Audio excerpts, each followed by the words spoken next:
Hi, it's your friendly neighborhood Parkinson's apologist. I was thinking about what I could discuss next. So many things race through this mind of mine. So much so it's rather hard to choose a subject. So I decided to tell everything, in a way. Or I thought I would tell you about why I believe in what I believe. The only problem with such a subject is where to start. I believe in God. I, like many, struggled tremendously with the thought of God. It's so much easier, I suppose, to say we all started in some puddle of green goo and let some scientist figure out what happens next. But there has to be more, right? Such a dreadful thought that someday, poof, I would be gone. I thought to myself, if there's a God, why not live my life in a way that would bring about the most happiness? But how to determine what, who, how? I grew up in the South, so I was very familiar with what we called Bible-thumping Christianity. Meanwhile, I went to the church my mother had always gone to. At the age of 18, our bishop called me into his office. I knew why. At this age, it was often a regular thing for youths to be called to serve missions of 2 years. I knew that's why he asked me there, and there was no chance I was going. I had girlfriends, a new Corvette, a great job so he could forget about it. 30-plus years later, and I still have no clue what happened that Sunday afternoon in a bishop's office. I opened my mouth to say no, and the opposite came out. Why would I go somewhere new and teach something I wasn't sure about? I quickly realized I was in trouble. I was teaching people about this book I hadn't read, and much less I was supposed to tell people I had a testimony of. So I gave God an ultimatum.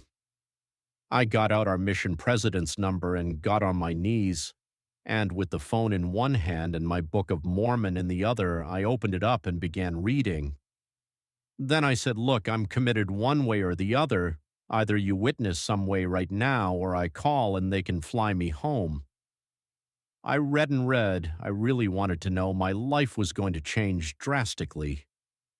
I sat there on the lower bunk and read the whole thing that night, after which I kneeled beside my bed and I prayed the most earnest prayer I had ever prayed.